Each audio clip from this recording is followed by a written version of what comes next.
Hi everyone, Adam Harris here, Chief Market Analyst. So just having a look at the economic calendar this week, I'm just preparing for the week commencing Monday the 3rd of February. So it's going to be a plenty news-filled this week. There'll be a little bit more volatility around ADP, non-farm employment.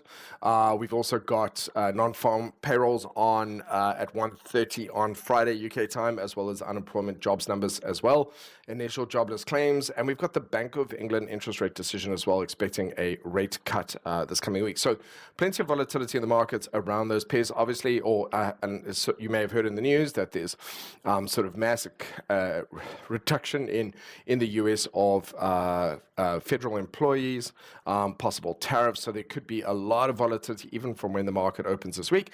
And it's also going to be interesting to see how that impacts the potential jobless results, if it comes out, if it impacts it this month, or if it comes out next month. We're going to have to see. But I find it, well, we'll just have to play it as it lies. So that being said, let's go to the charts and have a look at what the price action is saying. So for now, kicking off with the volatility index, the VIX, this is actually not looking that much different than it has over the last few months. You can see here, especially with the weekly, you can see we're still operating in the same range that we have been pretty much going almost all the way back to almost a year ago. So at this point in time, not much volatility in the markets. I would mention here the MACD is starting to look more and more bullish, but that isn't meaningful at this time. We'd have to actually see a spike in the VIX, and we're not seeing that at this time. So market seems relatively calm. Now, if we move across to the dollar index, so we have on the weekly, we have a strong bullish candle within a general uptrend. Not only that, but it is potentially a break and a retest of this range that it was previously stuck in. So this is what I was looking to see from last week to this week, was whether we want to continue back into the range or potentially find some support here. So at this point in time, that weekly looks as though it's very much setting to continue or preparing to continue to show a stronger US dollar. Where it gets a little bit contradictory is that monthly. So I was expecting either a bullish monthly candle, bullish monthly continuation, or a bearish close on this. And of course, typically it is closed as an indecision candle. So we have that contradiction. The monthly is saying to me, listen, we could potentially go up, break the high here, or we could go down. And so that's where that volatility comes from. The weekly looks more bullish than bearish. Okay, so if I quickly jump ahead and have a look at, say, dollar Swissy, for example, you can see here dollar Swissy looking very, very bullish. Looks very much as though it wants to continue to the upside. So you can see that similarity there. The trend here quite strong. For me, I think there's a fair chance that dollar Swissy will continue to push higher. Have a quick look at dollar yen. Not necessarily as strong. We do also know that the Bank of Japan are wanting to bring this down, and that monthly chart not looking as strong. So a little bit of contradiction there.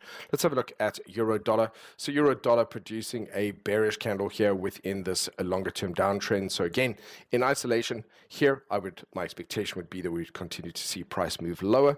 But again, on that monthly, we've got a little bit of a small bullish indecision candle. Okay, so we could see a bit of a bounce up. So really what I'm going to be focusing a lot on will be the breaks and the highs of lows. I think we're so close to the low of the weekly, it's much more likely we'll break the low. We are sitting at a key level of support, but really paying attention to this monthly candle. All right, so that monthly candle showing that the follow through isn't necessarily there on a longer term aspect, but possibly on a medium term, from a medium term perspective. Sterling as well has produced a small bearish candle here within the moving averages. All of this looking more and more bearish.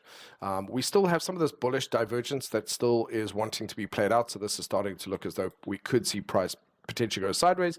The monthly candle with a little bit of a bullish wick underneath it. So we're getting contradiction here. The weekly basically across the board hinting at a stronger US dollar. The monthlies and dailies hinting at possible either consolidation or trend reversals. So there's a contradiction. And I was hoping that that would be resolved this last week, but it appears it hasn't. And so if anything, the market is showing that it is still undecided about where it wants to go. Let's have a look at dollar CAD. Dollar CAD having obviously broken through. So the impact of the announcement of Canadian or tariffs on Canadian products, which is now being retaliated by with Canada, strategically potentially a typical thing to do. But this, we could see this being knocked back on the market open. So there's actually been news over the weekend. And so I wouldn't be surprised if we get gapping. It's not unlikely that we would see gapping in favor of that stronger dollar. We'll have to see how it plays out. But again, looking at this here again, we're a little bit overextended. We have had a consolidation on the weekly. The weekly trends across all of these charts, I have to say, technically, they look very much set to continue. So their trends are strong. They've had corrections or consolidations. They look very happy. And everything about them indicates that we're going to see a stronger dollar, and it's going to continue. It's really only when we get to the daily, we continue to get that bearish divergence. We get divergence across a lot of the majors. We also know that Japan doesn't really want dollar yen to continue the direction it's going. And of course, some of the charts as well on the monthly with some of the with some of the majors such as euro, dollar, and cable not looking necessarily as weak against the dollar as we were expecting. So that does need to resolve itself. But I have to say those weeklies look very much as though there's that stronger dollar. So that's why I'm saying if we do suddenly get that reversal, it'll be because the other time frames are busy battling it out. Let's have a quick look at gold. So gold continued to move on to all-time highs here. So it's broken above the previous highs. That monthly candle, monthly chart's having a really nice consolidation and a push on towards 28.44. So I've put 28.44 in because it's a similar distance from the previous big low that we had in 2011 in the previous gold bubble. So it's just a comparison. It's not really meant to be anything significant, but it gives me a sense of distance compared to the previous bubble, so it'll be a similar type of move, and it would be a little bit bizarre if price reacted to that, but what we could well see here is price moving towards, it's now at $2,800, we can see it pushing on towards $2,900, and that daily trend looking relatively healthy. We've got some bearish divergence on the weekly, the monthly looks good as well. Okay, so again, for now, my expectation is for these to continue to move higher. Unless something this weekend has changed the picture, based on the data that I have here, my expectation is for that to continue to push higher. Then we see crude oil. So crude oil, let's just talk about this quickly. From a monthly perspective, it is actually pretty much range bound. This is one of the things we've seen it actually bump its head up against resistance at that $80 level. Let's call it $80 level. And when we look at it from a weekly perspective, we see an uptrend and a pullback into the previous highs. So I'll be looking this week to see if we do get a bullish candle. That would indicate to me that it wants to continue that trend up and continue to head higher. Alternatively, we will see whether the range wins out. So this is a strong rejection so far. We could see the range win out and the pressure causing it to stay within the range and come down to the bottom here. So this is a little bit of a tricky placement. I would prefer probably to just wait until the end of the week to get a green candle or potentially a red continuation down. And again, you know, if that weekly continues to push down towards here, there could be some shorter term trades for day traders. But keeping in mind, Friday's not for payroll. There's plenty to keep the markets frothy at this time. Let's move on to the global indices. Okay, so the global indices did move a little bit higher, but closed with wicks on top at the bottom. So a little bit of indecision there at the moment, which kind of reflects what's going on a bit in the markets. We can see price having a big, strong push up and then starting to stall, and then a very big bearish engulfing candle on Friday. And so what I want to see this week is my expectation is, yes, there's a very strong reason for us to come back down here, but will it be a significant enough drop back into these highs over here? So let's just place this over here, or we find some support around that 43,762 level. So really, for me, the big part here will be watching the highs and lows of this weekly candle. If we break below the low, it makes more sense. We'll come back down towards these previous levels. But if we don't, we find support in this area, we could continue to push higher. So again here, looking at the S&P as well, we had a failure to follow through. So we had a relatively strong recovery. We pushed on. We were very close to all-time highs. We then gapped down, tried to go up, couldn't break the previous highs and stalled where we are. So definitely stalling at this time. You can see that trend previously really nice and strong and healthy has completely broken down. So right now, this makes this higher risk for trading opportunities for day traders, really needing the market to decide what it wants to do. So again, watching the highs and lows of this weekly candle is going to be quite significant. We are near all-time highs. And so I'm very cautious. For me, I think I would stay away from the S&P this week and just watch what's going to happen, because really it could come up here, hit all-time highs or previous highs again, and then come back down. So it's, but it has lost its daily trend, and therefore it's not really trending at this time. And it reflects, I guess, the market's uncertainty. So here again, we've got the NASDAQ, which set up nicely, you know, continued to push, but then didn't really follow through on that, gap down. Still a lot of buyers underneath here, but wouldn't consider that a strong finish. And when you look at it from a monthly perspective, you can see it's battling a little bit at the moment. So what we could be seeing for the near term, we could be seeing a consolidation period as well. But I do expect, for now, the markets to be a little bit more choppy. All right, they've just gone from trending to sideways. I expect them to be sideways for a little bit longer, but they'll need to break above these highs to return to a trend. We'll see. The Russell, so the Russell as well, forming a little bit of a bullish candle here outside of that range, not bad, but also failing to follow through. It's actually an inside indecision candle as well. Again, indecision, indecision, indecision in those US markets. Then moving across to the FTSE. So the FTSE actually had a very, very good week. A really nice break and a retest and a continuation to the upside there. It looks really good. The daily MACD now looking nice and healthy. That we've got a little bit of a move around here. It was still a little bit divergent, but this actually being a very nice, strong move to the upside, just creating some fresh all-time highs there as well. So I want to see how that continues up. For the most part right now, I'm expecting this to continue to push higher. Looks pretty good. I'll keep an eye on that as well. We'll see what happens if there's any contagion from the US markets through to the UK. So looking at the DAX here as well, we can see it looks very nice, happy and healthy. We've got a little bit of a red candle here, previously led to a bit of a correction. Most of this, again, looking very healthy here. It is overextended though. The daily, not so bad, not as bad, not that far away from the moving averages, but definitely that monthly is surging away from the moving averages, the weekly a little bit far enough away, coming up towards 22,000. So we could see a little bit of it starting to slow down this week. Possibly looking to take a bit of a breather. But otherwise, the DAX looking pretty good at this time.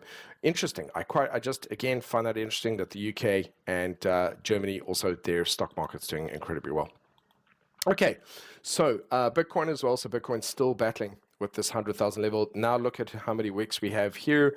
We're starting to get some of that bearish divergence. Okay, we're starting to get bearish divergence here. So showing some signs of exhaustion, possible double top, too soon to tell at this time, but definitely battling at this so far. Okay, so again, this week I'll be looking to see if we do ultimately close down towards these lows here. There is support at this 92,000 level, and of course, resistance sitting up here at about 104,600, and we'll see if we can break through that, but it's definitely battling. Ethereum, looking weaker, actually. You could see that battling to bump up through that 3,500 level. And looking relatively weak at this point in time. You could see that double top previously, lower highs, bearish divergence. A lot of pressure on this to head a little bit lower, possibly testing support around that 3,000 mark. We could see this break lower for now. It's relatively flat. So that means that right now it is looking quite weak across the board. So interesting. If we see breaks of these levels of support, we could see cryptos head a bit lower this week. Apple. So Apple was one of the ones on my watch list for adding to the portfolio. Found some support here, was looking for a bullish candle. We got a really big bullish candle with a bit of a weak finish. So this week, again here, I think the key thing is for me is to see this continue to push to the highs, or whether we break the lows, come back down to this level of support. But we can see we gapped up and closed a little bit lower. That monthly looks okay. It's not overpriced. The trend looks good. It's the weekly that, again, here that worries me. We've got clear bearish divergence. We've got a little bit of failure on this. We could see Apple go sideways for a bit, but that monthly looks pretty good at this time. And again, the daily doesn't look that bad to me either. It's really this weekly. So we could just well see some consolidation ahead for a while. Microsoft not finishing strong at all. You could see here the wicks, rejection. And we could see this very strong, almost bearish engulfing candle closing near the lows. That looking relatively weak as well. So it's got a level of support here. I'll definitely need to see if it can hold at that level, or if it's ultimately going to break lower this week. Okay, so I need to see a bit of a recovery, possibly a move down and finish strong. We'll see. But that definitely not looking super bullish at this time. Amazon, on the other hand, looking okay. It's got a bullish engulfing candle, so gap down and recovered. Monthly a little bit overextended with a small wick on the top, but not looking terrible. Again, you know, if we did enter into a period of consolidation here, I wouldn't be surprised. We've definitely got some bearish divergence here on the daily. So maybe we'll see some of these markets will just stumble a little bit more. Alphabet, similar to Amazon in that sense. Google, nice bullish engulfing bar off that level of support. Not a little bit overextended on the monthly there. We've also got that bearish divergence here as well. So interesting, when you really, if you exclude that divergence, a lot of these charts look really good. They've kind of broken through level of resistance, found support, bullish engulfing bar, monthly a little bit overextended. And here we're breaking through to kind of new highs over here on the daily, but then we start to see some other kind of contradictions with that. So for these ones, I expect them to be slightly stronger than the others, but still we could be entering a period of sideways markets. I've still got Meta in this area here, which is sort of that danger zone. This was actually prior to this big move up. So curious to see what happens this week. That trend actually intact. We're still still got fresh eyes on MACD. This looks pretty good on the weekly. Doesn't look that bad, so it looks bullish on the weekly. So again, Meta looking quite strong at this time. For me, pullbacks into the moving averages could provide a trading opportunity there. Nvidia, seeing that obviously that gap down this week. From a monthly perspective, it's significant, almost a bit of a bearish engulfing candle, just with the engulfing this previous one. Just curious, what is the high there? 152.89. And what is it here? 153. So it is a bearish engulfing candle indeed. Not just the previous candle, but the one before that. And so this implies that we could have further downside. All right, this gets interesting to me. We've got bearish divergence. And when you sort of put it up to a quarterly one, we'll do it on the bigger chart here, have a look at it from a quarterly perspective, you really get a sense of how much further this could potentially head down. Multiple wick rejections at this point. A correction down towards 100. Or possibly down towards 85, 90 area would make a lot of sense, let off some of that buying pressure. So that pressure is still very much more visible when you look at it on a higher time frame. Okay, so if we do see those breaks lower this week continue down, that makes sense to me that we could see it head down towards 100. Then on Tesla as well, let's have a look at this. So we kind of, Tesla failed to close above this level, didn't really perform very well. So struggling a little bit there. For the monthly, let's go back to that daily. Okay, daily at the moment, producing lower highs, slightly equal lows, so we could be setting up here for a bearish breakdown at this point in time. I need to see price continue back down towards this level from where it is. The weekly showing some contradiction here. So the only comment I had last week is that we produced this bullish setup after consolidation. We failed to follow through, which should have happened. We've come back down to a level of support and produced a little bit of a bullish candle here. So again, a break of the high here, we could see this take another move to the upside here. So it could have just needed to consolidate a little bit longer, but to me this was a definite stumble. It was without a doubt an absolute stumble. If it really was that bullish and it really is so strong, it should have just taken off after that. It didn't. It failed to even break the high, and it closed lower, and then actually subsequent week we also moved a little bit lower. So really this week it is about testing that level of support, holding above support and breaking above the highs if it's going to go. Otherwise, as I said, those levels of support are going to be called into question here. We could be building up to a bearish breakout pattern, which would see a breakout down, potentially down as far as 350 or even as far as 300. We'll see. We'll have to keep an eye on it at this time. Okay, so I'm going to leave you with that. I hope you find that instructive and useful. Listen, have a great week. There's going to be just so much more volatility going forwards, and so just be sensible. Let's let the market tell us what it intends to do. All right, thank you very much.